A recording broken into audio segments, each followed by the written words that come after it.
Hi friends, వాహనదారులందరికీ ఇదొక big alert. ఆంధ్రప్రదేశ్లో ఒక కొత్త రూల్ అమలు చేస్తున్నారు జనవరి 1వ తారీఖు నుంచి. ఇప్పటి వరకు వాహనాన్ని డ్రైవ్ చేసే వ్యక్తి ఖచ్చితంగా హెల్మెట్ ధరించాలి అన్న నిబంధన మాత్రమే మీకు తెలుసు.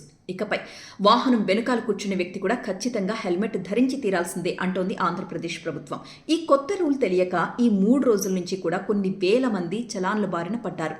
సపోజ్ మీరు ఫస్ట్ టైం పట్టుబడ్డారనుకోండి, 1,030 రూపాయల జరిమానా విధిస్తారు మీకు.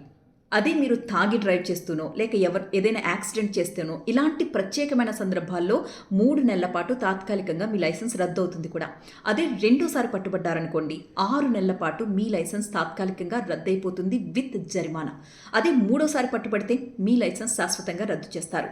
మీరు మొదటి 3 నెలల్లోనే 3 సార్లు పట్టుబడ్డారనుకోండి, ఆ మూడోసారి పట్టుబడ్డప్పుడే అక్కడికక్కడే మీ లైసెన్స్ని క్యాన్సిల్ చేసేసి బండి కూడా సీజ్ చేసేస్తారు. So be careful. Second helmet purchase చేయండి వెంటనే.